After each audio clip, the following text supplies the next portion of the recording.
Ok, d'accord. Donc, la semaine dernière, nous avons parlé de la repentance, de l'évangile du royaume. Nous avons parlé de l'évangile du royaume. Nous avons vu que l'évangile, en fait, concerne un royaume et un roi qui a toujours voulu étendre sa domination, son royaume sur la terre. Et ce royaume qui est un royaume d'amour, un royaume de paix, un royaume de joie, un royaume de vie. Et quand il a créé l'homme, c'était avec cette pensée d'étendre son royaume sur la terre par l'homme. Et l'homme qui s'est détourné de Dieu, et parce qu'il s'est détourné et qu'il a préféré suivre ses propres voies que de marcher dans les voies que Dieu lui avait demandé d'obéir, il s'est retrouvé donc dans la déchéance, dans ce monde dans lequel nous vivons, avec tous les problèmes que nous pouvons rencontrer et toutes les souffrances que nous pouvons vivre. Et comment, voyant le vide ressentant le vide, il essaye d'une certaine manière de trouver une solution au vide qu'il ressent, le vide qui est créé par l'absence de Dieu. Et comment est-ce qu'il va chercher à résoudre ce problème? Il va essayer de trouver les drogues, il va faire, certains vont se donner tellement dans le travail, d'autres ce sera dans des relations, d'autres encore ce sera euh, dans l'alcool, dans les cigarettes et dans toutes sortes de choses qui peuvent d'une certaine manière le soulager.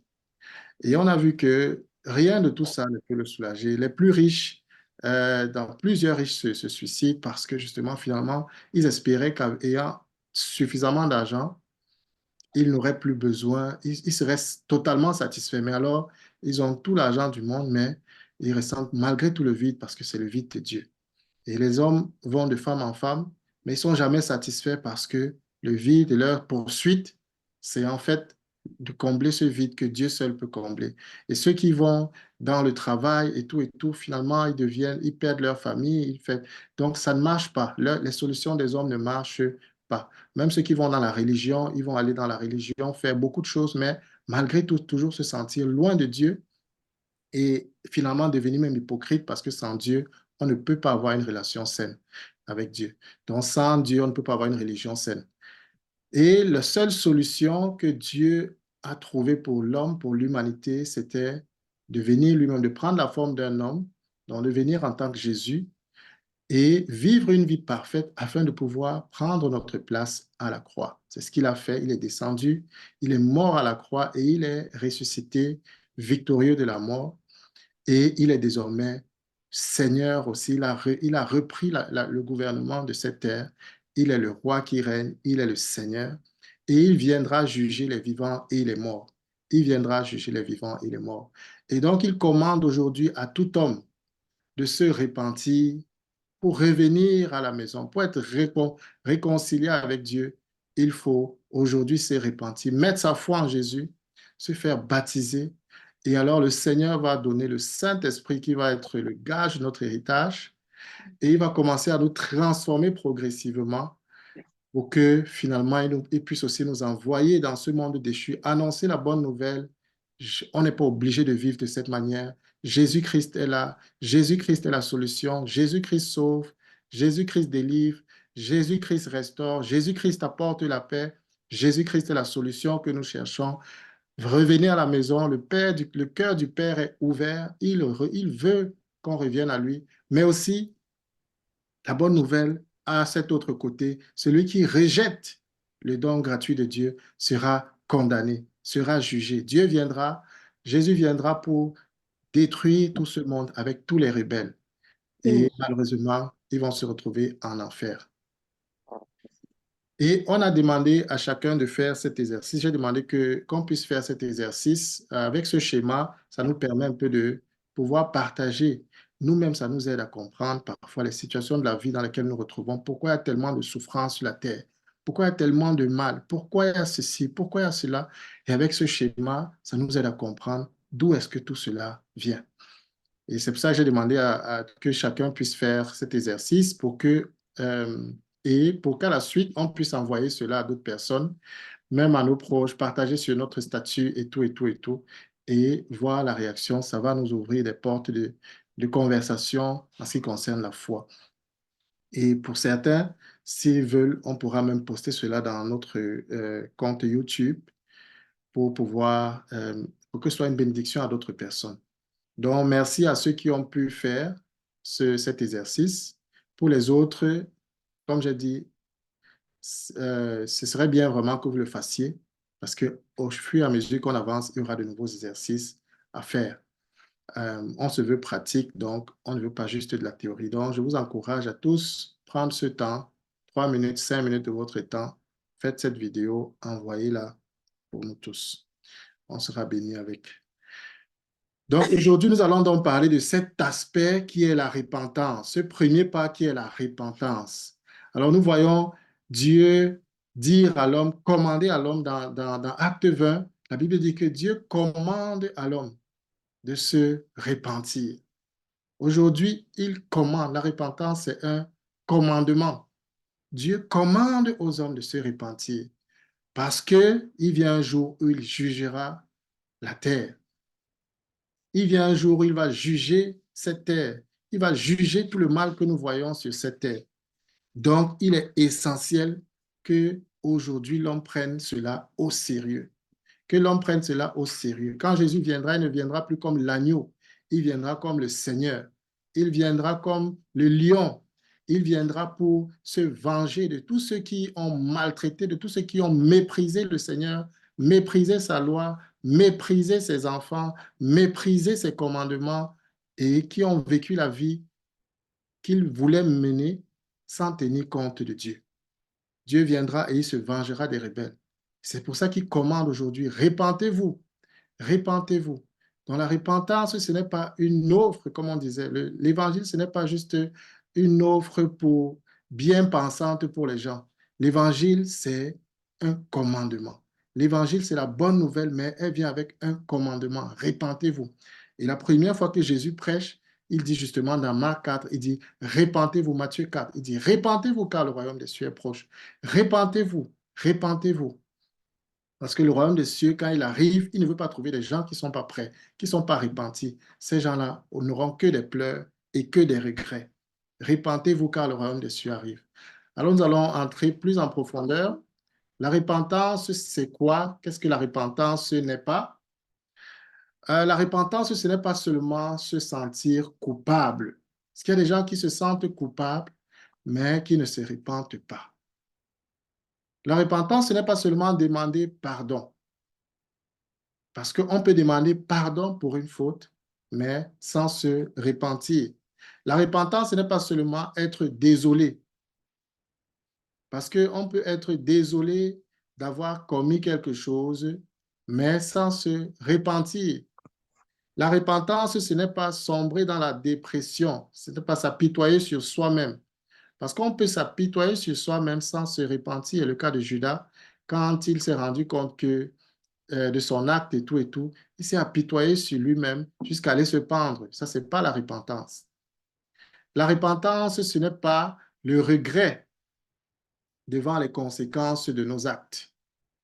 Parce que on peut regretter, même les bandits regrettent le jour qu'on les arrête. Et ils vont te dire, ils regrettent. Mais en fait, ils regrettent parce qu'on les a arrêtés. Ils ne regrettent pas véritablement ce qu'ils ont fait. Et s'ils ont la possibilité de refaire cela, ils vont refaire. Donc la repentance, ce n'est pas juste regretter à cause des conséquences de nos actes. Il y avait un roi, le roi Saül, qui avait, qui déshonorait le Seigneur. Il est au moment, il marchait avec Dieu et Dieu l'aidait dans ses combats, Dieu l'aidait dans les guerres qu'il menait. Et quand Dieu lui donnait des choses à faire, quand Dieu lui donnait des missions, il choisissait de le faire à sa propre tête. Il choisissait ce qui plaisait aux hommes. Il voulait toujours plaire aux hommes, au point où Dieu s'est retiré de lui. Quand Dieu s'est retiré, Dieu l'a abandonné. Il s'est retrouvé à, maintenant, finalement, à vouloir aller chez les marabouts, aller donc chez les sorciers pour pouvoir trouver une solution à ses problèmes. Et Dieu l'a totalement abandonné. Et quand il s'en est rendu compte, il s'est mis à regretter. La Bible dit qu'il a regretté, mais avec des pleurs. Mais cela ne lui a servi à rien parce que c'était trop tard. Donc la repentance, ce n'est pas le regret devant les actions que nous avons pu causer, à cause des conséquences des actions que nous avons pu causer. Donc alors, si la repentance, c'est pas cela, qu'est-ce que c'est que la repentance? Donc nous allons voir un peu, la repentance nous parle du péché. La repentance a un rapport à voir avec le péché. Comme on a dit, Dieu a créé les hommes, il les a aimés, il les a donné tout ce qui était nécessaire pour leur vie, pour leur foi, pour qu'ils marchent pleinement et qu'ils vivent le royaume de Dieu sur la terre. Mais eux, ils ont choisi de faire à leur propre tête, de suivre leur propre voie. Et c'est suivre sa propre Le voie son qu'on a appelle. changé, Gislain. Le son a changé. C'est un peu comme si tu as eu un appel peut-être. Non, non, si je suis sur l'ordinateur, ça devrait être. Hmm. Non, chez moi pas. Chez moi Ça n'a pas non changé plus. chez toi, hein? Non, chez moi non plus. Ok, donc Dorcas, tu vas regarder chez toi. Je pense que ici, ça va. Donc, je disais la repentance, donc ça a un rapport avec le péché. Et quand les hommes considèrent le péché, qu'est-ce qu'ils voient? Ils voient ce que le péché fait euh, aux pécheurs et à ses propres intérêts. Donc, ils ne regardent qu'à eux-mêmes et à leurs propres intérêts. Ou alors, ils vont dire, bon, le péché, c'est quand ça fait du mal à quelqu'un d'autre. Donc, oui, on voit le péché. Selon l'homme, c'est seulement, ça concerne seulement ce que nous faisons, nous pouvons nous infliger qui est mal, ou alors ce que nous pouvons infliger aux autres. Mais selon Dieu, le péché, c'est d'abord ce que nous faisons qui est contre la volonté de Dieu, qui est une rébellion, qui est un refus d'obéissance. Le péché, c'est refuser de reconnaître Dieu, reconnaître ses voies et de se soumettre à lui. Donc ça commence par là. En réalité, le péché, c'est choisi d'adorer autre chose que Dieu. C'est choisi d'obéir à autre chose, une autre personne que Dieu. Par exemple, je choisis d'obéir à moi-même. C'est-à-dire, je suis mon propre Dieu. Je décide de ce que je veux. Je décide de ce que je pense. Je décide de où je vais et où je ne vais pas. Donc, je suis mon propre Dieu. Je suis mon propre roi. Et ça, c'est le début du péché. Je veux être Dieu. Donc le péché, c'est adorer autre chose déjà que Dieu. C'est mettre Dieu au banc de touche et dire maintenant, je suis ce chemin comme je veux, quand je veux, je refuse Dieu. Et, et maintenant, avec cela, naturellement, nous allons endommager les intérêts de Dieu. Donc quand nous suivons notre propre voie, qu'est-ce qui se passe? C'est que euh, la volonté de Dieu est mise de côté, elle est piétinée, elle est bafouée. Le plan de Dieu, il est bafoué.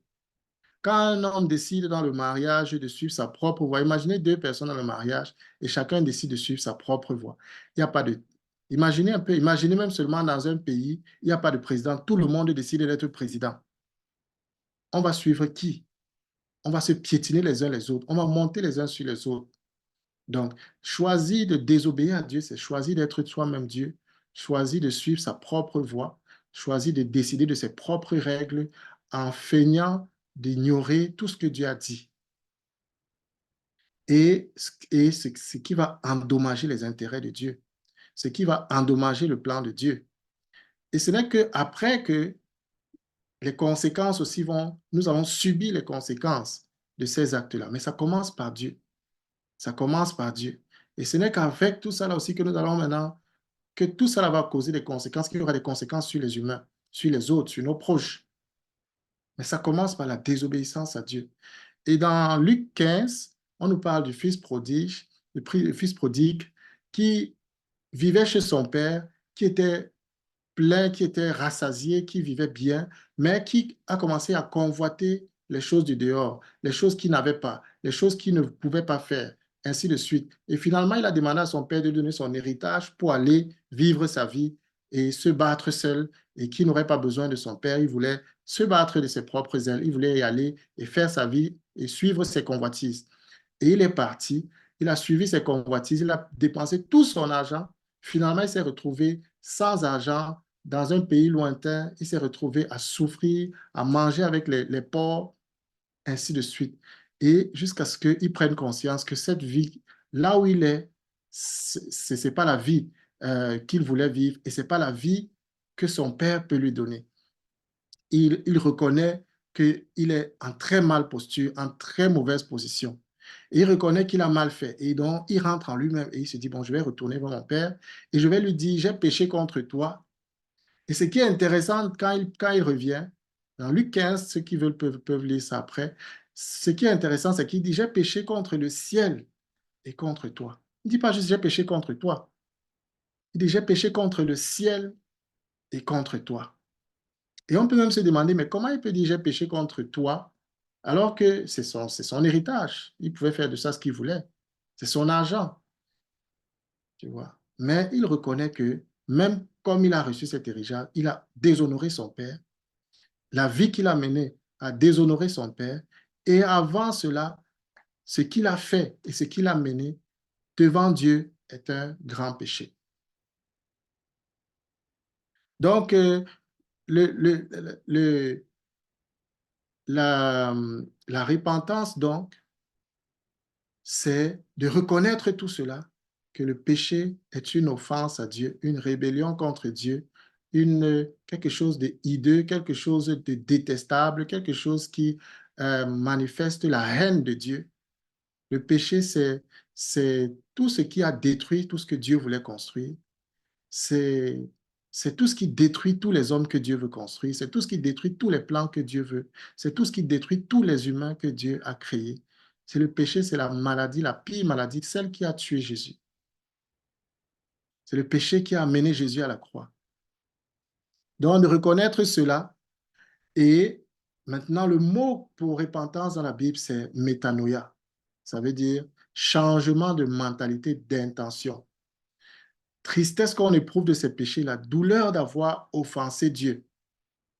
Donc, c'est métanoïa, c'est que je reconnais cela, je reconnais que j'ai mal fait. Je suis attristé d'avoir offensé Dieu. Pas les conséquences, mais que comment j'ai pu arriver à ça? Comment je peux faire ça à Dieu? Comment je peux agir comme ça envers Dieu? Et donc, cette tristesse-là qu'on éprouve de ces péchés et cette douleur, on ressent de la douleur, on est contrit, on est déçu, on est triste devant Dieu d'avoir nous être laissé aller à cela. Mais on ne s'arrête pas là, on fait demi-tour, on choisit de revenir à Dieu. Parce que la repentance aussi, la Bible nous enseigne que la repentance, c'est un don. Dont la repentance nous aide à voir notre péché, à voir notre mal, mais elle nous aide aussi à revenir à Dieu, à nous humilier pour dire, Seigneur, je suis désolé, je t'ai fait mal, je t'ai offensé, je te demande pardon, je m'en excuse, je te demande pardon. Je suis prêt maintenant à changer. Je ne veux plus rentrer dans ces choses. Je ne veux plus. Donc, c'est faire demi-tour. C'est changer de direction. J'allais dans une direction. Cette direction n'était pas bonne.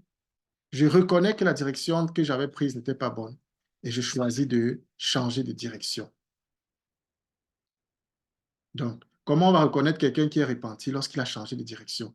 Comment on va reconnaître quelqu'un qui n'est pas repenti lorsqu'il n'a jamais eu de changement de direction? Il est la même personne qu'on a connue avant. Mais quand quelqu'un a reconnu qu'il était un pécheur devant Dieu, et la Bible dit dans Romains 3, 23, tous ont péché et sont privés de la gloire de Dieu. Personne ne peut dire je n'ai pas péché. Et parfois, quand quelqu'un me dit non, moi je suis plutôt bien, je lui dis que bon, est-ce que tu serais prêt à ce que Dieu fasse le scanner de ta vie depuis que tu es enfant jusqu'à ton âge actuel?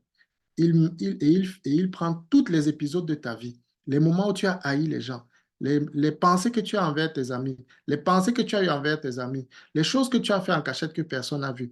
Il filme tout ça et il met sur YouTube. Est-ce que tu serais content? Est-ce que tu serais heureux? Est-ce que tu peux dire à Dieu, oui, vas-y. Tu vois, Dieu juge nos pensées, Dieu juge nos paroles, Dieu juge nos actes, et tout ça concerne, c'est une manifestation du péché. Donc, tous ont péché et sont privés de la gloire de Dieu. Mais gloire à Dieu, il y a Jésus-Christ qui est venu mourir pour nos péchés, Jésus-Christ qui est venu donner une seconde chance, et celui qui se répand de ses péchés, il va recevoir le pardon de Dieu, il va recevoir le salut de Dieu. Alors, imaginez peut-être pour les hommes, tu veux épouser une femme et puis elle te dit, je suis prêt à te suivre, je suis prêt à, à commencer une nouvelle vie avec toi, mais j'ai encore un ex là. Je ne peux pas le laisser, donc je te donne mon cœur à 80, à 70%. Parmi nous, les hommes, qui va l'accepter? Même pour les femmes. Un homme dit, je vais t'épouser, vraiment, je t'aime, tu aimes, mais je vais épouser deux autres, ou bien j'ai quand même encore trois autres copines là, et tout, il faut que tu le saches, donc vraiment, tu dois l'accepter comme ça, je suis prêt à te donner 50% de mon cœur. Personne d'entre nous n'accepterait cela. Et c'est la même chose qui se passe avec Dieu. La repentance, c'est dire, j'en ai fini avec le passé et je veux commencer une nouvelle vie avec une nouvelle personne. Je romps avec mes relations passées, mes relations avec la bière, mes relations avec l'impudicité, mes relations avec la désobéissance, mes relations avec l'incrédulité, mes relations avec, avec tout ce qui ne nourrit pas Dieu, pour commencer une nouvelle relation avec Dieu seul et lui obéir et le suivre lui seul. Donc, quelles sont les étapes vers cette repentance? Dans la première étape, lorsque quelqu'un a reconnu, c'est que quelqu'un puisse reconnaître ses péchés. Ça veut dire reconnaître qu'il est un pécheur. Comme j'ai dit dans Romains 3, la Bible dit tous ont péché et sont privés de la gloire de Dieu. Ça veut dire que la conviction de péché est la première chose. La Bible dit que le Saint-Esprit viendra et il convaincra de péché, de jugement et de justice. Il nous convaincra de péché. Ça veut dire qu'aucun homme ne peut se tenir devant Dieu et dire « je n'ai pas péché ». Et c'est la première chose. Tous ont péché et sont privés de la gloire de Dieu. Quand on lui annonce l'évangile tel qu'on doit lui annoncer, l'évangile concerne la délivrance du péché. L'évangile concerne Jésus-Christ est l'agneau de Dieu qui ôte le péché. Jésus est venu pour mourir pour les péchés. L'évangile, ce n'est pas pour rendre les gens riches. L'évangile, ce n'est pas crois en Jésus et tu seras riche. Crois en Jésus et ta vie sera, tu n'auras plus de problème. Crois en Jésus et tu vas te marier. Crois en Jésus et ceci et ça va et tout va marcher comme sur des roulettes. C'est pas ça l'évangile. Parce que sans Jésus, tu peux avoir toutes ces choses. L'évangile, c'est croire en Jésus et tu seras sauvé. Sauvé de quoi? Du péché. Sauvé de quoi? Des conséquences du péché. Jésus délivre du péché. Jésus libère du péché. Et toutes les autres choses, ce sont les choses qui suivent les chrétiens. Ce sont les bénédictions qui suivent. Mais la première chose, c'est le royaume que nous cherchons. C'est le salut de notre âme. C'est d'être réconcilié avec Dieu et avoir la paix avec Dieu. Et donc, quand on annonce bien l'évangile à quelqu'un, et qu'il voit qu'il est un pécheur, alors il va se confesser. Il va reconnaître. Il va dire, comme les premiers disciples, comme les premières personnes qui ont écouté l'évangile sous le Saint-Esprit à la Pentecôte dans Acte 2, ils vont dire, hommes frères, que devons-nous faire? Ce sera leur réponse. Qu'est-ce que nous devons faire? Parce qu'on les a annoncé l'évangile du royaume, l'évangile d'un roi, d'un seigneur qui vient pour juger les vivants et les morts. La conviction du péché. Alors, quand quelqu'un est convaincu, et peut-être, on va revenir peut-être sur ça, qu'est-ce qui aide aussi dans cette étape-là? Quand quelqu'un est convaincu du péché, la prochaine étape, c'est la confession. Parce que quelqu'un peut être convaincu, mais il ne confesse pas. Or, la repentance touche nos pensées, notre cœur, elle touche nos paroles, et elle influence aussi nos actions. Donc, elle influence les trois niveaux ces trois niveaux-là, les pensées de nos cœurs, les paroles de notre bouche et puis les actions. Donc, il faut confesser après. Il faut dire, je regrette. Et David, dans un psaume, il dit que tant que je gardais l'iniquité, mes os se consumaient au-dedans de moi. Ça veut dire tant qu'il ne parlait pas de cela, il gardait, il cachait, il sentait un combat en lui, il sentait une tristesse, il sentait en lui une guerre, ça n'allait pas. Et tant que nous cachons, nous gardons, nous fermons et tout ça là, nous ne pouvons pas. Nous pouvons être convaincus et savoir que c'est mal. Mais si nous n'avouons pas, nous n'ouvrons pas la bouche pour dire devant Dieu, j'avoue, je reconnais, je suis coupable, Seigneur, je confesse mon péché, alors nous ne pouvons pas évoluer dans la repentance. et nous ne pourrons pas recevoir le pardon. Donc, Dieu veut que nous confessions nos péchés. Et la confession, c'est la prochaine étape. Après que je sois convaincu, je parle à Dieu de cela, je lui dis ce que je ressens, je lui dis comment, ce que j'ai fait, je lui avoue mon péché, je lui avoue et je lui demande pardon. Je lui demande pardon. Je m'humilie, je lui demande pardon. Pardon de t'avoir offensé, Seigneur. Pardon d'avoir désobéi à ta voix, Seigneur. Et après avoir demandé pardon à Dieu, je prends de nouveaux engagements. Parce que là, comme on a dit, la repentance, c'est faire demi-tour. Je ne peux pas continuer sur la voie que j'avais prise et dire que je me suis repenti. Je ne peux pas être en train de voler. Je reconnais que le vol est mal devant Dieu et que ça attriste le cœur de Dieu et que ça offense Dieu. Et je continue, je dis pardon à Dieu, mais je continue de voler. Je ne peux pas dire que je vivais dans la fornication, je réalise que c'est un péché devant Dieu. Je suis attristé, je viens demander pardon à Dieu, mais je reste dans la relation qui va me conduire, continue de me conduire dans la fornication. Donc, il faut un abandon du mal.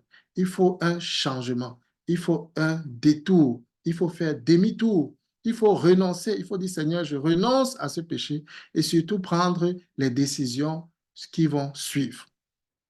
Il en va de ta vie éternelle. Tu peux aimer le péché et perdre ta vie. Tu peux aimer un homme et perdre ta vie. Tu peux aimer une chose et perdre ta vie. Et Jésus ne va pas courir derrière les hommes. Il y a un homme riche qui est venu demander à Jésus comment faire pour être sauvé. Et Jésus lui a dit, il faut que tu respectes les 10 commandements. Tu dois honorer ton père. Tu ne dois pas convoiter. Tu dois faire. Il répond à Jésus, j'ai fait toutes ces choses. Depuis mon enfance, j'ai vécu, j'ai fait tout ça. Et Jésus lui dit, va et vends tout ce que tu as. Donne-le aux pauvres et suis-moi. Et le riche s'est mis a eu mal parce qu'on a touché son point faible, on a touché son péché mignon qui était l'avarice. On a touché son argent. Et à partir de ce moment, la Bible dit qu'il s'est détourné de Jésus.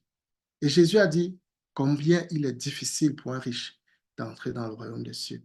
Il est plus difficile pour un chameau d'entrer dans le trou d'une aiguille que pour un riche d'entrer dans le royaume des cieux. Qu'est-ce que ça nous dit? Que c'est Jésus qui est Seigneur, c'est lui qui sauve. C'est lui qui sauve. Il ne nous supplie pas. Il nous aime. Il veut nous sauver. Mais son standard ne change pas à cause de nous. Son standard ne va pas changer. Donc, l'abandon du mal, il y a eu des gens avant nous qui ont abandonné le mal. Il y aura des gens après nous qui vont abandonner le mal. Et Dieu ne va pas faire une exception sur nous. C'est cela qui marque la vraie repentance. Et la repentance, dans la vraie repentance, elle sera suivie du fruit. La Bible dit, produisez donc du fruit digne de la repentance. Quand Jean-Baptiste baptisait les gens, il y a des pharisiens qui venaient, parce qu'ils étaient pharisiens, ils sont nés juifs. Donc, ils ont les héritages de la foi. Abraham, ils viennent d'Abraham, ils viennent de Jacob, ils viennent d'Isaac, ils sont de la même tribu, ils sont des tribus de Dieu. Donc, ils se disent, non, nous sommes Israël, nous sommes le peuple élu et tout et tout. Et Jean-Baptiste de leur dit, ne vous trompez pas. Arrêtez de penser que parce que vous êtes enfant d'Israël, ça veut dire que Dieu va faire une exception sur vous. Produisez les fruits dignes de la repentance. Ça veut dire, si je me suis véritablement repenti, comme on a dit, le demi-tour, le changement s'impose, j'arrête de faire ce que je faisais. Désormais, je commence à suivre Dieu. J'avais tourné le dos à Dieu. Désormais, je lui tourne la face. C'est ça la repentance. Je regarde à Dieu, je commence à marcher vers lui. Donc, la Bible dit que si nous disons que nous n'avons pas péché, nous séduisons nous-mêmes et nous le faisons menteur. Mais si nous confessons nos péchés, Dieu est juste et fidèle pour nous les pardonner et pour nous purifier de toute iniquité. Donc, quand nous nous sommes repentis, le jour que nous décidons de suivre Jésus, ce n'est que le début. Ensuite, Dieu veut que nous continuions dans une vie de repentance, dans une vie où, parce que nous allons progresser, parce qu'au fur et à mesure, il va nous montrer des choses qui ne lui plaisent pas. Au fur et à mesure, progressivement, il va nous montrer telle chose tu dois abandonner, telle chose ne me plaît pas, telle chose ne me plaît pas. Et il veut que nous amenions tout cela à la croix et que nous puissions dire, Seigneur, vraiment, je reconnais, et je veux changer. Je suis prêt à changer. Et quand quelqu'un s'est repenti, l'une des bonnes habitudes qu'il doit prendre, c'est de confesser ses péchés à d'autres frères, à d'autres chrétiens. La Bible dit dans Jacques 5, confessez vos péchés les uns aux autres afin que vous soyez guéris.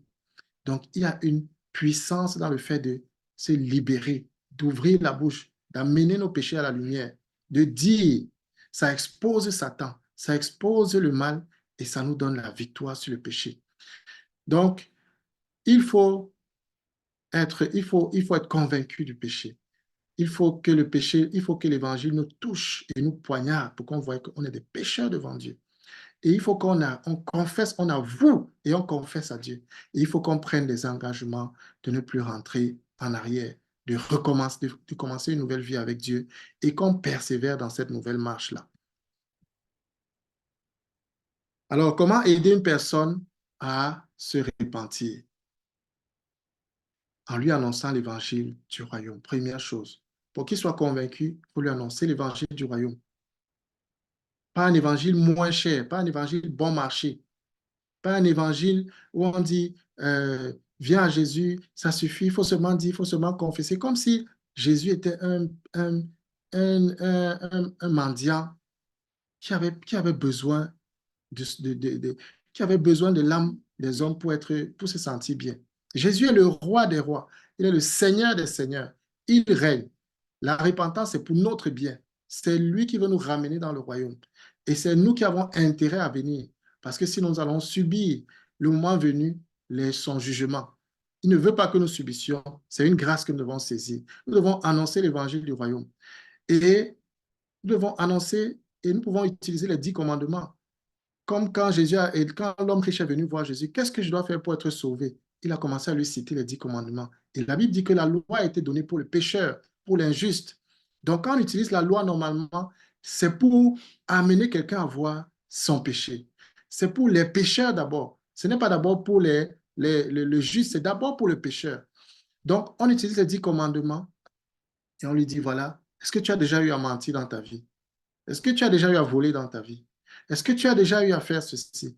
Et toutes ces choses qu'on cite selon la parole de Dieu, est-ce que tu as déjà eu à blasphémer? La Bible dit, tu ne commettras pas l'adultère. Mais Jésus a dit, si tu regardes une femme dans le désir de la convoiter, avec des intentions de convoitise, tu as déjà commis l'adultère dans ton cœur. Est-ce que tu as déjà eu à faire ça?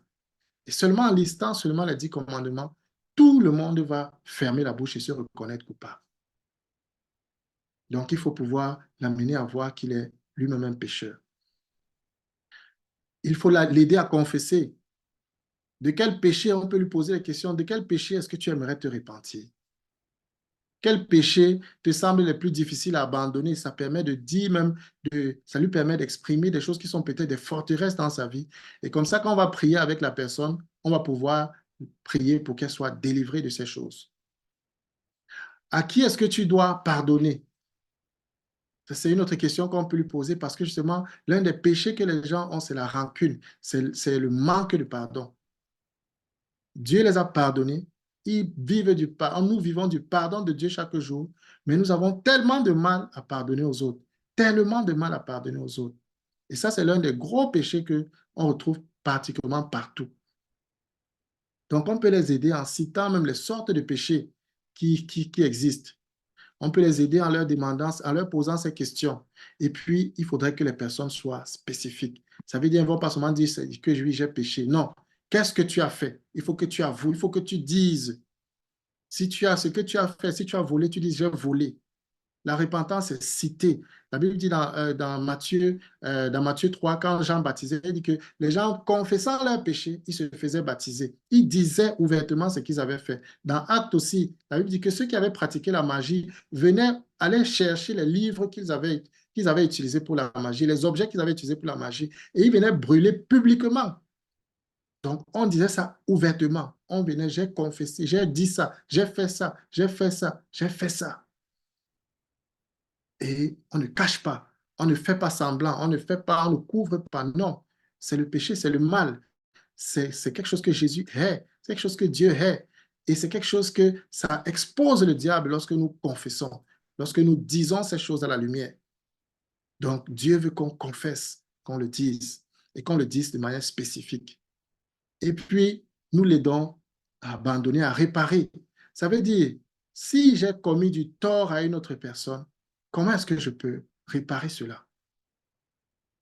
Si je sais que j'ai commis du tort à quelqu'un et je sens en moi la culpabilité, je sens en moi que ça ne va pas, quand je pense à ça, je ne suis pas en paix. Alors, c'est quelque chose que je dois peut-être réparer. Peut-être c'est quelqu'un à qui je dois pardonner et que je dois lui dire que je t'ai pardonné. Peut-être c'est quelqu'un à qui j'avais volé de l'argent. Et aujourd'hui, parce que j'ai changé, je dis, je t'avais pris de l'argent.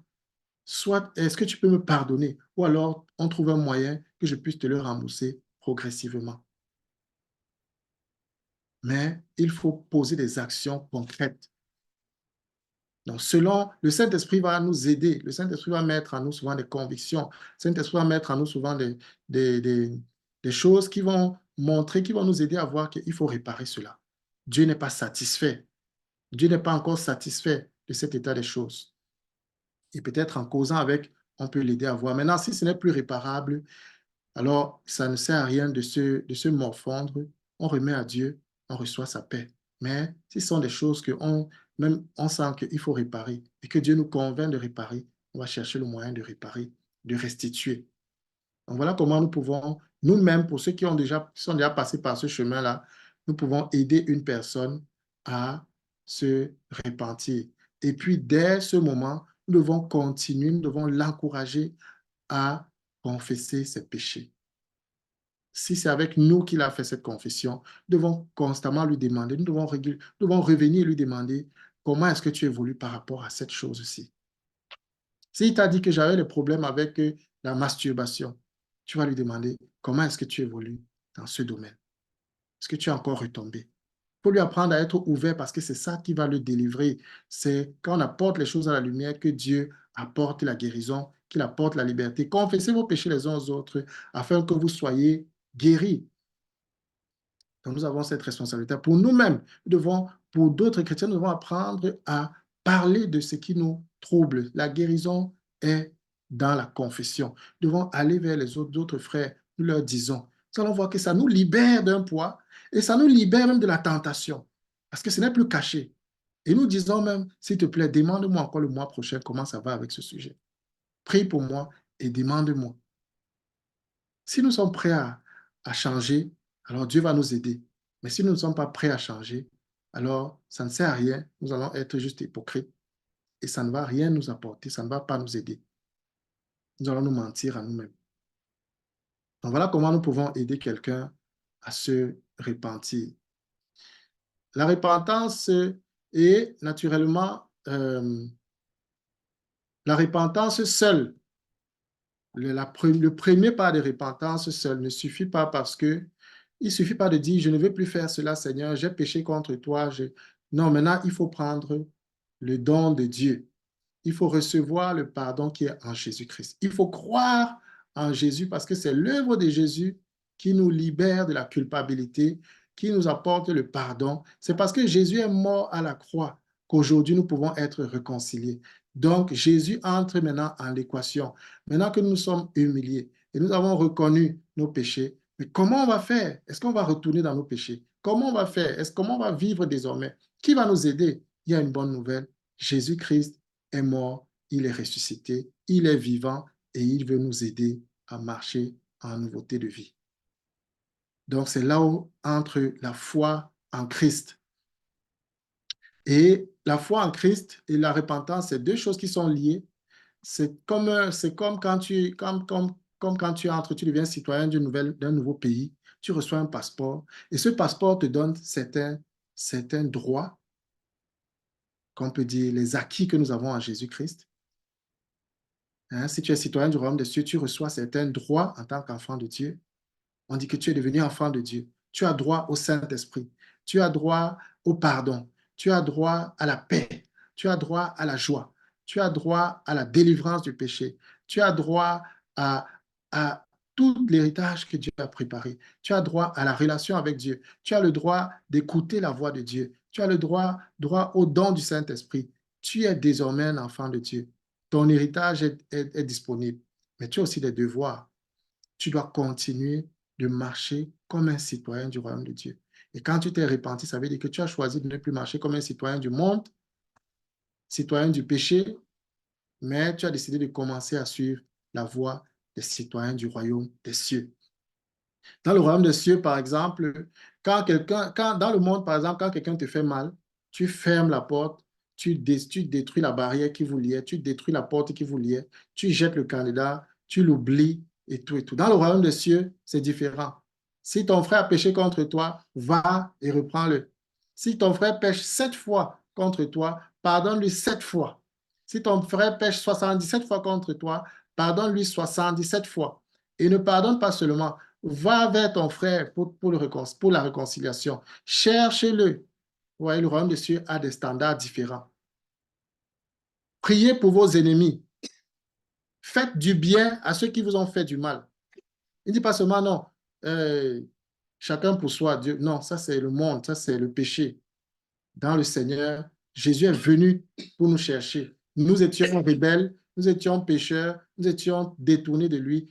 Il a fait le pas vers nous. Il est descendu. Il a laissé son confort. Il a laissé sa gloire. Il est venu rester avec nous, venu s'asseoir avec les prostituées, venu s'asseoir avec les voleurs, venu s'asseoir avec eux pour qu'ils sachent que je vous connais, je vous comprends, mais vous devez être délivrés du péché.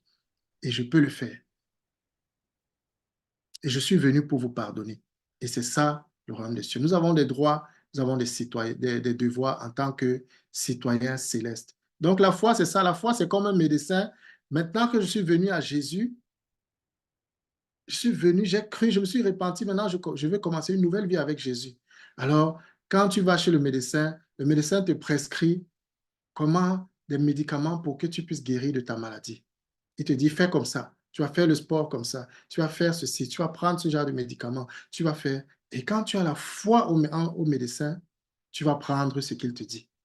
Quand tu crois que c'est un bon médecin qui te veut du bien, tu vas prendre ses comprimés et ses ordonnances et tu vas les appliquer à la lettre parce que tu penses qu'il est compétent et surtout il te veut du bien. Et Jésus est le plus grand médecin, le plus compétent et le plus aimable, le plus aimant, celui qui nous veut du bien, celui qui était capable de mourir pour devenir lui-même le comprimé, le médicament pour des pécheurs. Donc Jésus veut nous prescrire, nous montrer comment nous allons abandonner les anciennes voies et commencer de plus en plus à marcher dans de nouvelles voies. Et nous devons lui faire confiance. Et quand nous ne faisons pas confiance à Dieu, nous faisons confiance tout le temps. Nous sommes créés pour faire confiance. Nous faisons toujours confiance à certaines choses. Quand tu entres dans le bus, tu fais confiance au chauffeur du bus. Quand tu entres dans le train, tu fais confiance au chauffeur du train. Quand tu entres dans l'avion, tu fais confiance au chauffeur d'avion. En réalité, nous ne pouvons pas vivre sans la foi. Mais maintenant, Jésus veut que nous mettions notre foi en lui. Au lieu de la mettre en nous-mêmes, au lieu de la mettre en des hommes, que nous mettions notre foi en lui. Alors, la foi en Jésus, c'est quoi? La foi en Jésus, d'abord faire tomber quelques mensonges. La foi en Jésus, ce n'est pas la présomption. La foi en Jésus, ce n'est pas la présomption. Ce n'est pas se lever et dire, bon, comme je suis chrétien, je serai milliardaire. Comme je suis chrétien, je n'aurai plus jamais de problème. Comme je suis chrétien, je ne vais plus jamais souffrir. Ça, c'est la présomption, ça n'a rien à voir avec la foi. La foi, par exemple, il y a des gens peut-être qui ont vu peut-être Jésus marcher sur les eaux et puis ils vont dire, parce que Jésus a marché sur les eaux, je vais marcher sur les eaux. Mais ce n'est pas ça. La foi, ce n'est pas la pensée positive, ce n'est pas seulement de penser positive, penser positif. Non, non, non. Il y a des chrétiens qui sont, quand ils croient en pays musulman, on les tue. On les tue. Et ils n'ont pas le temps de penser positif. Et quand ils veulent croire, on les annonce l'évangile du royaume en leur disant que c'est une question de vie ou de mort. Peut-être tu vas croire, peut-être qu'on va te tuer. Il faut que tu le saches. Peut-être qu'on va te tuer à cause de ta foi, mais tu seras sauvé pour l'éternité. Et tu auras fait la volonté de Dieu. Et peut-être que ta mort va servir, va être une sémence pour le salut de d'autres personnes. Donc, ce n'est pas la pensée positive. Ce n'est pas que tout sera positif pour nous. Non. La foi, ce n'est pas la foi des démons. Il y a des gens qui disent, je crois dans mon cœur. Je crois, c'est dans mon cœur. Je crois dans mon cœur. Non, non, non, c'est pas ça la foi.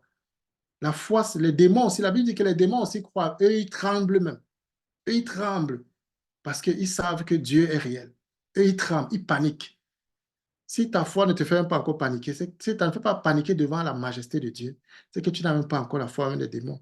Et la Bible dit que la foi sans les œuvres, elle est morte. Donc, tu ne peux pas dire que je crois et tu n'as pas les œuvres qui suivent. La foi, la véritable foi, elle va te booster pour faire de nouvelles choses. Elle apporte une envie, de nouvelles envies. Elle crée de nouveaux désirs en nous. Elle nous pousse à faire de nouvelles choses. La véritable foi nous pousse à marcher d'une certaine manière. La foi, ce n'est pas le sentiment, ce n'est pas parce que je ressens ou bien je sens l'onction, je sens ceci, je sens cela. Jamais. À la croix, Jésus, ce qu'il sentait, la Bible dit que quand il priait, c'était comme des grumeaux de sueur qui coulaient sur lui, comme des grumeaux de sang. Il n'avait pas, il n'était pas motivé, ce n'était pas la motivation. Ce n'était pas la motivation, mais il avait la foi. Il savait que Dieu va le ressusciter. Il a dit ça à ses disciples avant d'aller à la croix. Il savait. Donc, je peux ne pas me sentir, je peux ne pas sentir que ça peut ne pas être quelque chose d'agréable, mais j'ai confiance en Dieu. Je lui fais confiance. Ce n'est pas ce que je ressens au moment présent, mais c'est une confiance intérieure en Dieu, malgré ce que je ressens. La foi, ce n'est pas les sensations, ce n'est pas le sentiment. La foi, ce n'est pas une connaissance intellectuelle que parce que j'ai lu dans la parole de Dieu par tes meurtrissures, tu seras guéri. Ça veut dire que je crois. Non, non, non. Je peux connaître quelque chose dans ma tête, mais ce n'est pas encore entré dans mon cœur. Ce n'est pas encore descendu dans mon cœur. Donc, la foi, ce n'est pas juste une connaissance intellectuelle. La foi, donc, c'est quoi? La Bible dit que la foi est une ferme assurance des choses qu'on espère. Une ferme, il y a une fermeté, il y a une assurance dans la foi. Il y a une fermeté, il y a une assurance, il y a une certitude et une démonstration. Il y a des actions qui accompagnent quand je crois véritablement. Quand j'ai vraiment cru, on voit ça dans ma façon de faire. On voit ça dans ma façon d'agir. Et quand je n'ai pas cru, on voit aussi dans ma façon d'agir. Ou alors, on peut voir ce en quoi je crois en voyant la façon dont j'agis. La foi vient de ce qu'on entend, et ce qu'on entend vient de la parole de Christ. La foi vient de la parole de Dieu. La véritable foi, elle vient de la parole de Dieu. Elle n'est pas juste quelque chose en l'air, j'imagine des choses et puis je commence à rêver dans le monde, on enseigne à rester et à imaginer ta best life, ta meilleure vie et à commencer à croire que ça va se manifester. Mais la foi, elle est basée sur ce que Jésus dit. Ça veut dire que si tu te mets à rêver d'une vie et ce n'est pas la volonté de Dieu pour toi, ça ne va rien donner. Ce n'est pas basé sur ce que Dieu dit et ce qu'il a prévu pour toi. Ça n'est pas la foi. Tu n'es pas dans la foi, tu es dans la présomption. Tu n'es pas dans la foi. La foi est basée sur ce qu'on entend et ce qu'on entend vient de la parole de Dieu. Elle vient des voix de Dieu. C'est ça que j'ai dit, la foi en Jésus est basée sur l'œuvre achevée de Christ. Elle se base sur ce que Jésus a fait à la croix. Nous croyons grâce à Jésus. Nous croyons à ce que Jésus a fait. Nous croyons il nous a capacités. Il nous donne de nouvelles aptitudes parce qu'il les a acquis à la croix. Ce sont des acquis qu'il a reçus qu'il nous donne. Et c'est parce que nous lui faisons confiance que s'il dit que désormais, Ghislain, tu peux faire ça, alors ça veut dire que je peux véritablement faire ça. Tu es comme ça veut dire que je suis comme ça. Tu es capable de faire ça, ça veut dire que je suis capable. Et c'est là où nous pouvons commencer à exercer notre foi. Elle se base donc sur les faits. Les faits, c'est ce qui est déjà accompli. Quand on dit « vous êtes crucifiés », généralement on dit « vous êtes »,« vous avez », tous les avoirs et les êtres. Ce sont les faits, ce qui est déjà passé. Ça concerne le passé. Dieu ne va plus faire ça. Il l'a déjà fait à la croix. Vous êtes crucifiés avec Christ. Vous êtes bénis. Vous avez reçu ceci. Vous êtes enfants de Dieu. Vous êtes, ce sont les faits. Et on applique notre foi. On dit, si Jésus dit ça, c'est que c'est vrai. Et la foi aussi se base sur les promesses. Jésus peut dire, si tu fais ça, je vais faire comme ça. Si vous croyez en moi, les fleuves d'eau vive couleront. Demandez et vous recevrez. Donc les promesses, Là, c'est dans le futur que ça dépend de ton action. Si je fais, alors, les faits ne dépendent pas de ton action. Ça a été fait par Jésus sans te demander, sans t'involver, sans que tu ne puisses faire quoi que ce soit. Mais les promesses, ça dépend de toi et de ce que tu feras. Si tu crois, tu verras la gloire de Dieu. Si tu crois, tu verras la gloire de Dieu. Il faut que tu appliques ta foi. Donc là, les faits, les promesses entrent en jeu. La foi se base sur les commandements de Dieu. Ça veut dire que Dieu dit, aime ta femme et tu sais que tu peux aimer. Soumets-toi à ton mari et tu sais que tu peux te soumettre. Et tu appliques ta foi pour commencer à le faire. Parce que Dieu l'a dit, c'est sa volonté, je peux commencer à marcher dedans par la foi. Je suis dans sa volonté. Mais la foi, ce n'est pas juste peut-être suivre les descriptions, parce qu'il y a des choses qui ne sont pas des faits, ne sont pas des promesses, ne sont pas des commandements. On décrit juste une scène. Ça ne veut pas dire que toi, Dieu te promet que si tu fais ça aussi, ça va donner comme c'est décrit là. Par exemple, marcher sur l'eau. Jésus a marché sur l'eau, mais il a marché sur l'eau. Et quand Pierre a voulu marcher sur l'eau, Pierre ne s'est pas levé seulement pour marcher sur l'eau. Pierre a dit, Seigneur, si tu veux, dis-moi, ordonne et je viendrai. Et c'est sur la parole de Jésus qu'il a marché, qu'il a aussi mis le pied sur l'eau pour marcher. Donc, Jésus a marché sur l'eau, ça ne veut pas dire que nous, tous chrétiens, nous pouvons nous lever, nous allons maintenant au Vouri, ou bien nous allons dans l'Atlantique, nous commençons à marcher sur l'eau. Ce n'est pas une promesse pour un chrétien aujourd'hui de marcher sur l'eau. Donc, là, maintenant, le Saint-Esprit peut nous donner une parole. Il peut nous dire, il peut nous communiquer une foi précise. Et là, maintenant, nous pouvons appliquer cela, nous pouvons aller marcher selon qu'il veut. Donc, la foi, c'est faire confiance à la personne de Jésus-Christ. C'est ça la foi. Aussi, la définition la plus simple, c'est faire confiance à Jésus. Je lui fais confiance pour mon présent, pour mon avenir, pour mon éternité. Je lui fais confiance dans mon mariage, que ce qu'il dit, c'est ce qui est. Ce qu'il veut, c'est ce qui est vrai. Ce qu'il commande, c'est ce qui doit être fait. C'est ce qui est bien. Ce qu'il me promet, c'est ce qui va se réaliser. Ce qu'il dit, c'est la vérité. Je lui fais confiance.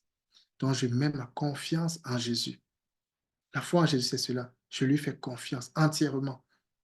Je le suis et je lui fais confiance. Et pour suivre Jésus, il faut lui faire confiance.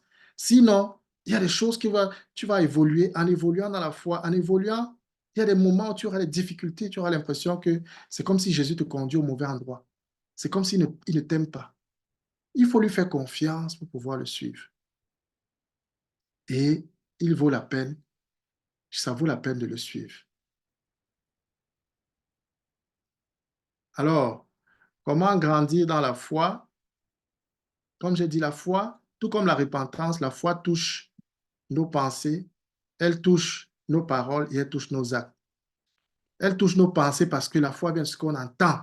Donc, nous sommes en train de lire la parole, méditer la parole et puis elle crée en nous la foi. Elle suscite en nous un engouement, quelque chose de nouveau, une vie. On découvre des faits, on découvre des vérités, on découvre les voies de Dieu. Ah, c'est comme ça que Dieu pense. Ah, c'est comme ça que Dieu marche avec l'homme. Ah, c'est souvent comme ça que Dieu fait. Ça crée en nous la foi. Ah, ça veut dire que Dieu peut aussi faire ça avec nous. Ça crée en nous la foi. Donc, elle découvre les faits de Dieu, elle découvre les promesses. Donc, quand nous lisons la Bible, faisons attention aux faits. Faisons attention à tout ce qu'on dit.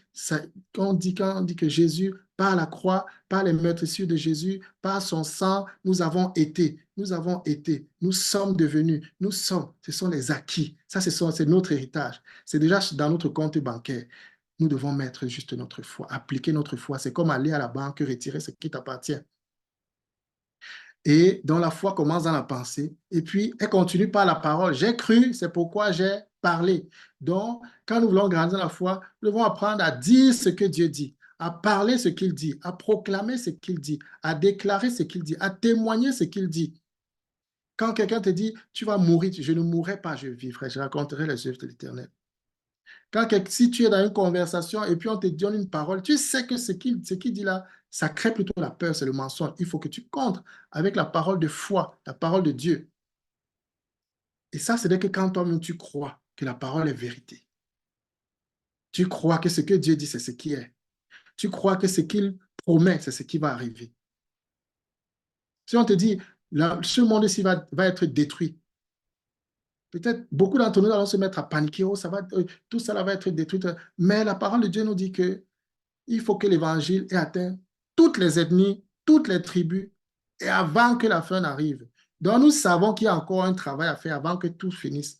Et parce que nous avons cette confiance-là, cette promesse-là de Dieu, nous savons que même si les choses vont assez dégradantes, ce n'est pas encore. Mais le jour que nous allons apprendre que toutes les ethnies de la terre ont déjà écouté l'évangile, ça veut dire que l'évangile est entré chez les pygmées, de tous les pygmées de toute la terre, en Amazonie, là-bas, dans les forêts. Et toutes les tribus de la terre maintenant sont atteintes.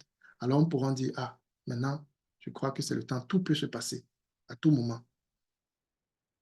Donc il y a des paroles, des choses qui vont nous faire, que nous connaissons, qui peuvent nous maintenir dans la foi, nous garder dans la foi. Donc la parole, proclamer, dire ce que Jésus dit. La Bible dit qu'au commencement, quand Dieu a créé, on dit que Dieu a pensé ce qu'il voulait, et puis Dieu a dit que la terre soit. Et puis il a fait la terre. Il dit que la lumière soit. Donc, il parlait et puis il agissait. Donc, il y a la parole qui est importante. Proclamer, dire la parole de Dieu, ça nous aide à grandir. Confesser ce que Dieu dit, répéter cela, ruminer cela dans nos cœurs, changer nos pensées avec la vérité de la parole de Dieu. Et maintenant, pratiquer. Quand nous avons médité cette parole, quand nous parlons, nous confessons ces choses, c'est ça qui est la vérité. Par tes meurtrissures, j'ai été guéri. Seigneur, je le crois. Et si je ne le crois pas, je travaille encore à croire cela. J'écoute encore peut-être un témoignage. J'écoute encore peut-être un enseignement. Je reviens encore relire cela parce que je veux, Seigneur, marcher avec cette parole. Il n'est pas juste question de dire Amen pour dire Amen. Il faut comprendre. Il faut qu'elle descende dans mon cœur et elle devienne vérité. Elle impacte mon corps. Elle impacte mes actes. Elle impacte ma vie. La parole devient chère de cette manière. Il faut la méditer, la ruminer, qu'elle entre profondément en nous. Et puis, nous allons la parler et nous allons agir conformément, nous fixer des objectifs. Et ceci dans tous les domaines, parce que Dieu veut changer tous les domaines de nos vies. Il y a des gens qui croient en Jésus pour être sauvés, mais ils ne croient pas en Jésus pour être guéris. Mais ils ne croient pas en Jésus en ce qui concerne la situation d'autres situations peut-être dans lesquelles Dieu les a fait des promesses. Ils ne croient pas en Jésus pour différents. Dieu a dit, je prendrai soin de toi. Ça veut dire quand ils n'ont pas le travail, ils pensent qu'ils vont mourir. Donc, ils ne croient pas en Jésus que Dieu est capable de prendre soin d'eux, même sans le travail, avant de leur donner plus tard un travail. Mais même sans le travail, Dieu est capable de prendre soin de nous. Il fait comment des missionnaires? Les oiseaux, ils travaillent quoi? Dieu ne prend pas soin d'eux, donc Dieu peut prendre soin de nous. Dieu est capable de prendre soin de nous, même quand on passe par une période de chômage. Ce n'est pas pour encourager les gens à la paresse, mais c'est juste pour dire, nous faisons confiance en Jésus. Nous avons notre foi en Dieu. Et ce qui nous aide encore à grandir, c'est de garder les témoignages que nous vivons avec Dieu, les choses que nous vivons avec Dieu. Nous devons les garder. Nous devons les garder quelque part. Parce que dans les moments parfois, les moments parfois difficiles, nous pouvons revenir à ces choses-là, les lire, être encouragé, être remotivé dans la foi, être fortifié. Et Dieu disait toujours ça aux enfants d'Israël. Il leur disait de garder toutes ces choses-là. Et il donnait même des fêtes à Israël pour qu'ils se rappellent de ce que Dieu a déjà fait. Parce qu'il sait que l'homme oublie vite. L'homme oublie très vite. Aujourd'hui, Dieu fait quelque chose pour toi. Tu es reconnaissant, tu loues Dieu. Dans un an, tu as totalement oublié ce qu'il a fait. Tu as totalement oublié le processus par lequel tu es passé. Tu as totalement oublié sa fidélité et tu es déjà passé à autre chose. Mais ce n'est pas ce que Dieu veut. Ce qui nous aide à grandir, c'est de mettre pierre après pierre. C'est de retenir ce que Dieu a déjà fait, de garder ce qu'il a déjà fait et que ça serve d'escalier pour la prochaine étape de nos vies. Et non, ici, Dieu m'a déjà démontré sa fidélité et je sais, s'il l'a fait une fois, il le fera encore pour moi. Il le fera encore. Et s'il l'a fait pour ma sœur, il va le faire aussi pour moi. S'il l'a fait pour mon frère, il va le faire pour moi. La vie du chrétien, c'est la vie par la foi. Sans la foi, il est impossible d'être agréable à Dieu. Dans Hébreux 11, 6. C'est ce que Dieu dit. Sans la foi, c'est impossible. Une vie chrétienne sans la foi en Dieu, c'est une vie qui ne peut pas plaire à Dieu. Si tu n'es pas en train de mettre ta confiance en Dieu pour tes situations, pour ta situation aujourd'hui et pour tes autres situations, ça ne plaît pas à Dieu. Tu n'es pas en train d'être agréable à Dieu. C'est la foi en Dieu, la confiance en Dieu qui réjouit son cœur, quand tu lui fais confiance, que même si, comme Daniel, on a arrêté Daniel et on devait les jeter dans la fosse au lion, et il dit, vous pouvez nous jeter dans la fosse au lion, notre Dieu nous délivrera. Et même s'il ne nous délivrait pas, nous n'allons pas vous suivre. C'est ce genre de foi. Je fais confiance en Dieu. Dieu est capable de me sauver. Dieu est capable d'arriver même à la dernière minute. Dieu est capable de me délivrer. Dieu se réjouit de notre foi. Et il dit, mon juste vivra par la foi.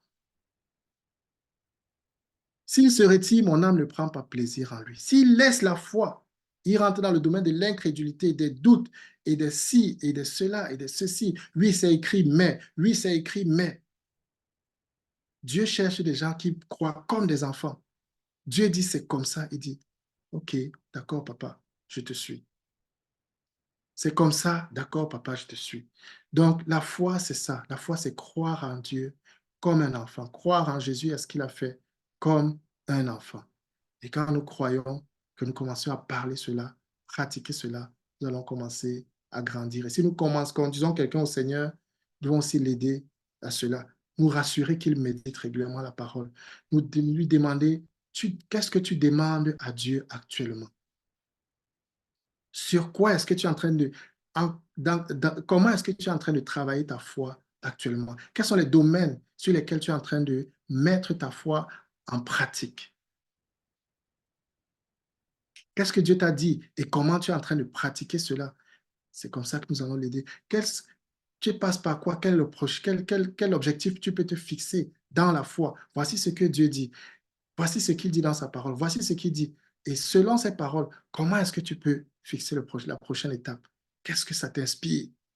Et nous l'aidons à constamment être en train de croire, constamment en train de croire. Comme nous avons cru pour être sauvés, Dieu veut que nous croyions pour être sanctifiés, nous croyons pour être délivrés, nous croyons pour être guéris, nous croyons toujours en Jésus et à son œuvre pour évoluer, nous croyons pour avoir la provision, nous croyons pour manifester les dons qu'il veut que nous manifestions, nous croyons pour manifester les appels qu'il a prévus dans nos vies, nous croyons pour le travail, nous croyons dans le business, que Dieu est avec moi et que Dieu va me conduire. Nous croyons pour écouter la voix de Dieu. Dieu veut une vie par la foi. Mon juste vivra par la foi. Ce n'est pas par ta force, ce n'est pas parce que tu fais trop, c'est parce que tu crois en celui qui est capable de faire au-delà de toutes tes forces et de tout ce que tu peux imaginer. Et tu préfères mettre ta foi en lui. Tu dis, je suis peut-être petit, mais j'ai un grand Dieu. Peut-être mes forces sont limitées, mais les forces de Dieu ne sont pas limitées. Peut-être je ne suis qu'un Camerounais, mais par la foi en Jésus, je suis devenu un citoyen céleste. Et le droit que j'ai en tant que citoyen céleste, c'est que la terre appartient à mon Père. Si Dieu veut que j'aille quelque part pour sa mission, pour son royaume, pour ses intérêts, il va ouvrir les portes. Et aucun visa, aucun office des étrangers ne va empêcher cela. Donc, la volonté de Dieu est prime sur tout et je lui fais confiance pour évoluer. Amen. Donc, voilà un peu en ce qui concerne la foi et la repentance. Nous allons prendre un moment pour prendre peut-être s'il y a des questions et après nous allons faire cet exercice ensemble. Mais peut-être avant l'exercice, je vais nous demander, est-ce qu'il y a des questions par rapport à ce qui a été dit, par rapport à tout ce qui a été dit jusqu'ici, avant de revenir à l'exercice?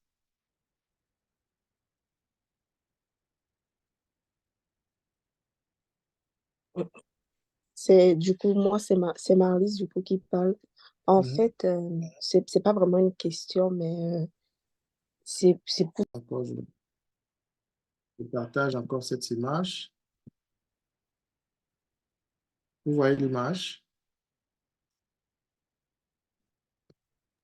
en train de charger.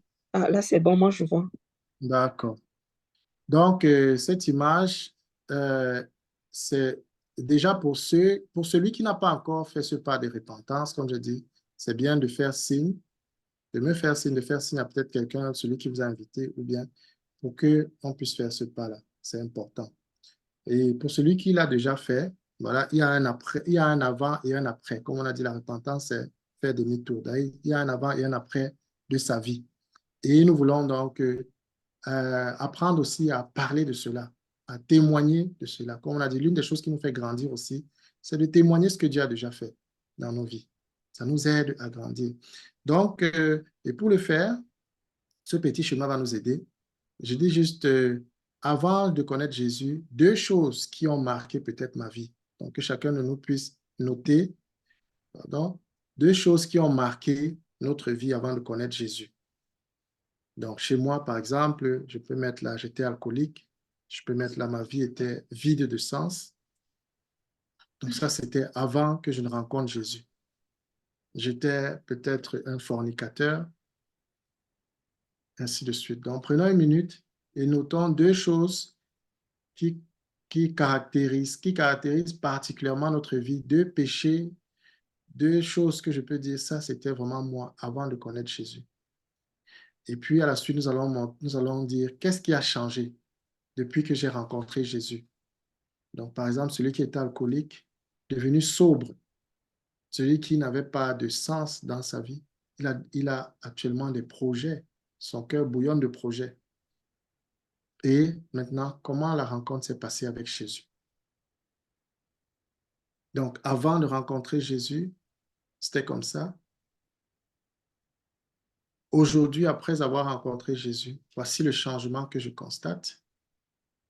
Et voici comment, en fait, j'ai rencontré Jésus et il a changé les choses. Donc, nous pouvons prendre 2 minutes pour noter.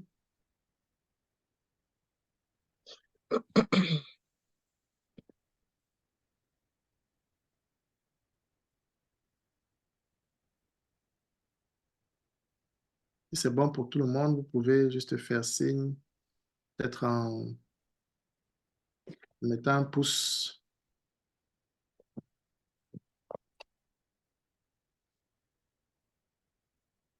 Deux choses qui caractérisent ta vie avant, deux choses qui caractérisent ta vie après.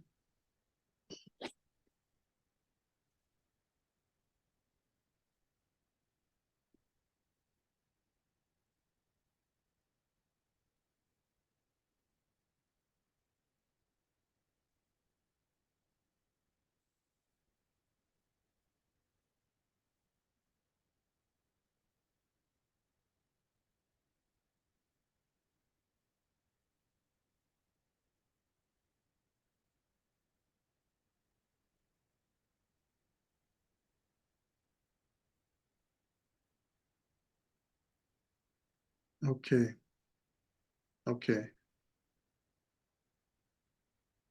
C'est bon pour tout le monde, c'est bon pour tout le monde. Mettez les pouces si c'est bon, mettez les pouces si c'est bon pour que je sache.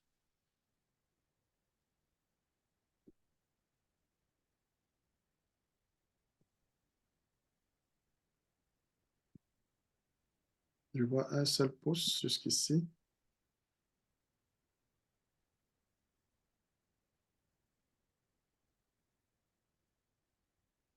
Un deuxième pouce. Un troisième pouce. Marlise aussi. OK.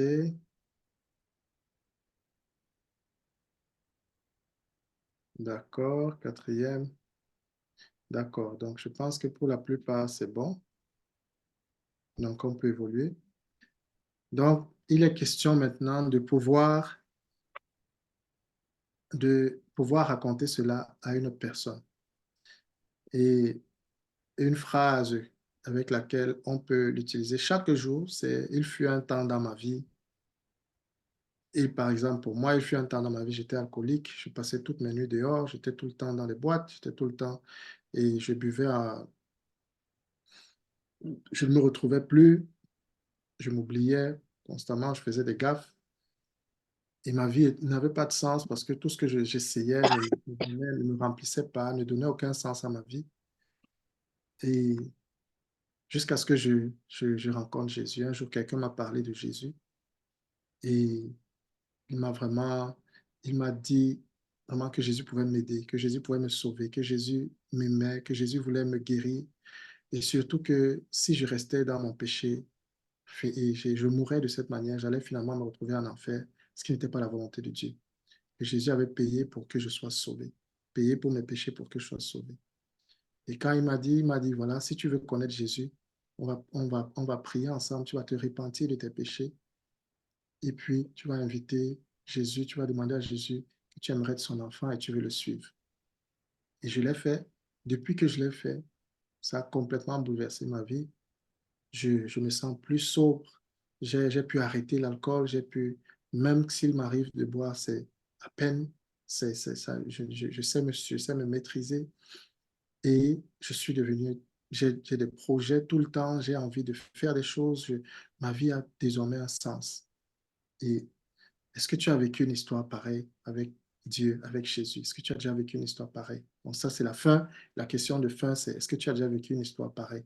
Donc, on peut le faire comme ça, ou alors on peut le faire comme ça là, ou alors quand vous allez le faire plus tard, on va faire le même exercice qu'on l'a fait avec les vidéos de l'autre côté là. On peut le faire en audio aussi pour aussi faire des audios, au lieu de faire des vidéos.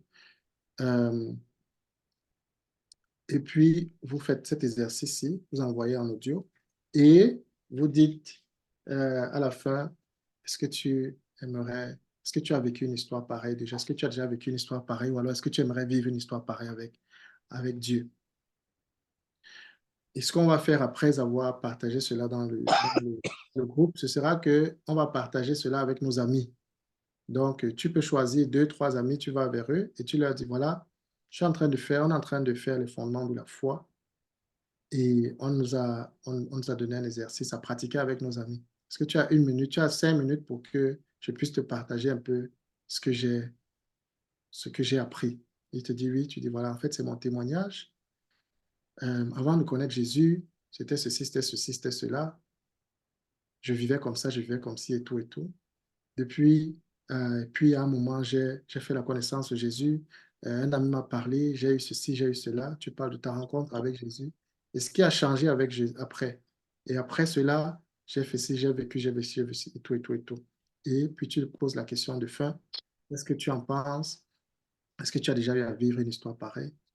Est-ce que ça te parle? Est-ce que tu aimerais vivre quelque chose de pareil?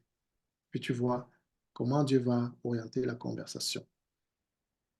Donc, pour nous exercer, on ne va pas former les groupes comme la dernière fois. On va demander à deux personnes volontaires qui ont écrit, qui ont fait leur témoignage aussi avant-après, de partager avec nous ce qu'ils ont écrit, leur histoire avec Jésus.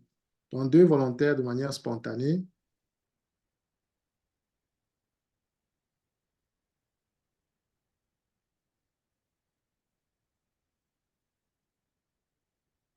Oui, levez la voix, ne vous précipitez pas, ne vous bousculez pas. OK. Baladur. Et qui d'autre? On va commencer par Baladur. Et quelqu'un d'autre veut partager aussi.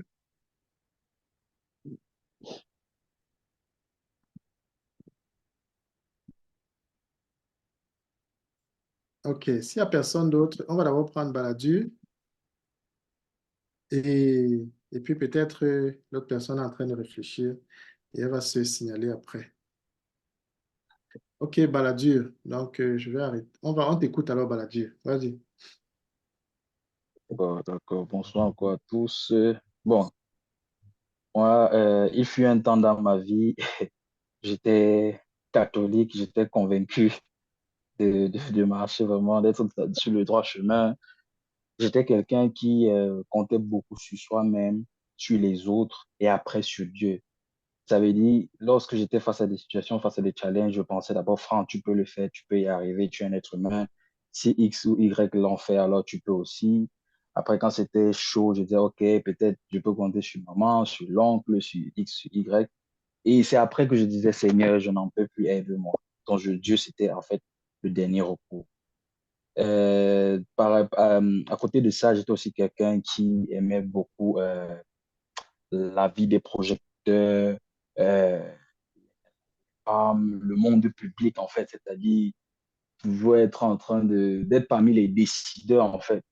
Et c'est bien, mais jusqu'à une certaine limite, ça faisait que des fois, je devenais un peu trop excessif. C'est-à-dire, tu te retrouves en train d'offenser les gens et tu te dis non, c'est normal, c'est quelque chose de normal parce que bah, je suis en avant, j'ai cette possibilité-là. L'autre, il n'a pas parlé. Donc, du moment où on m'a donné la possibilité d'être en avant, je peux dire et faire ce que je veux. Ensuite, deuxième point, je croyais en Dieu, mais sans toutefois lui obéir. Parce que c'était sans toutefois critiquer l'Église catholique. Je dois dire que je partais même des fois à l'église le dimanche parce qu'il fallait garantir mon argent de beignet de la semaine. Il fallait faire plaisir à ma nourrice chez qui je vivais, qui était 100% catholique. Il fallait que le dimanche, qu'elle me voie aller à l'église. Des fois, même, je sortais, je faisais exprès d'aller à l'église de 9h pendant qu'elle rentre de l'église de 6h. En réalité, j'ai à mon agent de beignet assuré. Je partais maintenant me promener avec mes amis. Et après, avant que l'église ne rentre, je partais au culte pour essayer d'écouter peut-être la quintessence du message parce que je savais que quand elle rentre, on va me soumettre au fameux exercice de qu'est-ce que le prêtre a dit aujourd'hui. Donc, j'étais quelqu'un qui croyait en Dieu. Je savais qu'il y a un Dieu. Je savais bien sûr qu'il y a un Dieu, mais je ne lui obéissais pas. Maintenant, ma rencontre véritable avec Dieu a eu lieu plus ou moins en 2020 à travers par le biais d'Albin. Et je vais dire, c'est là où il y a eu le déclic parce que depuis que j'ai pu connaître Dieu, la première des choses, c'est j'ai confessé. J'ai j'ai confessé. J'ai reconnu que Jésus était sauveur par la foi. Je me suis repenti. Je me suis baptisé. Et je peux dire que depuis ce jour, je suis quelqu'un qui, avant de faire les choses, je me remets d'abord à Dieu. Dans toute situation, je dis d'abord, Seigneur, que seule ta volonté se fasse. Je suis plus ouvert, quelqu'un de plus ouvert à la critique, quelqu'un qui écoute aussi le point de vue de Dieu. Parfois même, je me dis d'abord, si Dieu ne veut pas, alors je ne vais pas le faire. Alors, en fait, je suis quelqu'un qui a appris à remettre d'abord à Dieu depuis que je connais Dieu, que je me suis repenti, que je me suis baptisé. Je suis quelqu'un qui fait le maximum pour obéir. Ce n'est pas facile. Ce n'est pas facile parce que bah, on est resté des humains, on est tenté de ci et ça. Parfois même, je dis, je ne dois plus écouter tel type de musique, je ne dois pas regarder tel type de reportage, je ne dois même pas faire Israël, mais tu te retrouves en train de faire. Mais la différence entre le mois d'aujourd'hui et le mois d'avant, c'est que même lorsque j'ai laissé céder à ça, je culpabilise et je dis, Seigneur, pardon. Or, avant, pour moi, c'était normal, c'est naturel. Je suis dans le monde, un monde où c'est là, j'ai vu, donc, et puis quoi? J'ai entendu ça et puis quoi? Donc, non, mais aujourd'hui, en tant que né de nouveau chrétien, je prends sur moi de dire, Seigneur, je te demande pardon parce que ce n'est pas ce que j'aimerais que je fasse, ou que je dise, ou que j'entende, ou que je vois. Donc, ça, c'est vraiment une expérience qui m'a permis de m'améliorer, tant bien qu'il y ait encore des défauts. Et en ce qui te concerne, est-ce que tu aimerais également pouvoir vivre cette expérience magnifique où lorsque tu regardes par ton rétroviseur, tu te dis, je suis quand même en train de marcher à mon niveau sur le dessein de Dieu et je compte sur sa force pour m'améliorer. Amen. Amen. Amen. Amen. Très, très, très intéressant. Oui, j'ai cru que tu allais oublier la question à la fin, donc super. Belmi aussi veut partager donc Mhm. son expérience. Belmi, on t'écoute, ton témoignage. Bon. Euh, salut, donc, je suppose que je suis avec une personne au téléphone. On il dit salut. Je ne sais pas si tu as 2 minutes, je suis en train de faire un exercice. Donc, je vais partager mon témoignage. Tu vas me dire ce que tu en penses. Euh, il fut un temps où j'étais imbu de ma personne, où j'étais égocentrique, où j'étais esclave du péché. Ça veut dire que je faisais des choses, je sais que c'est mal, mais je n'arrivais pas à m'en détourner. Et par exemple, je fumais, j'avais envie de fumer, j'étais esclave de la cigarette, esclave de la boisson, esclave des femmes dehors. Les gens se plaignaient que tu exagères. Au fond de moi, je savais que c'était mauvais, mais devant les gens, je faisais comme si c'était ce que je voulais, alors que c'est parce que simplement, je n'arrivais pas à m'en détacher. Et donc, quand j'ai rencontré le Seigneur, j'ai eu comme l'impression que le Seigneur m'a redonné les clés de ma vie. J'ai eu comme l'impression que j'ai repris le guidon de ma vie et j'ai recommencé à pouvoir avoir je veux dire, à pouvoir avoir la maîtrise sur certaines choses qui m'avaient échappé. J'ai arrêté de fumer, par exemple. Je pouvais décider maintenant que je fume ou je ne fume plus, pas comme avant, que j'étais vraiment esclave. Je pouvais maintenant décider que je vais partir chercher une femme ou aller en boîte ou aller boire ou pas. Donc, je veux dire vraiment, quand le Seigneur est entré dans ma vie, il y a eu une sorte de... J'ai repris le contrôle de ma vie. C'est comme si on t'a redonné les clés de ta maison. Avant, c'était perdu. Avant, tu étais là, tu ne pouvais pas décider toi-même. Donc, et cette expérience-là, vraiment, tu sens vraiment que le Seigneur t'a déchargé, il t'a, il t'a remis dans la place où tu devais être. Et tu sens vraiment que, là maintenant, je me sens vraiment, je me sens mieux. Je ne suis plus esclave de, du péché, je suis maintenant esclave de la justice. Ça veut dire que je me sens seulement bien quand je fais ce qui est bien et je poursuis ce qui est bien. Avant, par contre, je courais pour aller faire ce qui est mal et je faisais la concurrence avec les gens même pour faire ce qui est mal. Et le Seigneur m'a changé, même ma direction a changé, ma façon de faire les choses aussi a changé. Aujourd'hui, je cours vers ce qui est bien et quand je ne fais pas ce qui est bien, je suis triste. Alors avant, je m'en foutais de tout ça. Donc, le Seigneur, vraiment, il a remplacé ma façon de voir les choses et il a mis sa façon de voir les choses. J'ai pris la cocaïne, j'ai pris Umbanga, j'ai fait toutes ces choses-là et le Seigneur m'en a délivré. Hein? Amen. Maintenant, toi, étant mon ami, je sais que tu es mon ami, est-ce que tu aimerais vivre une chose pareille?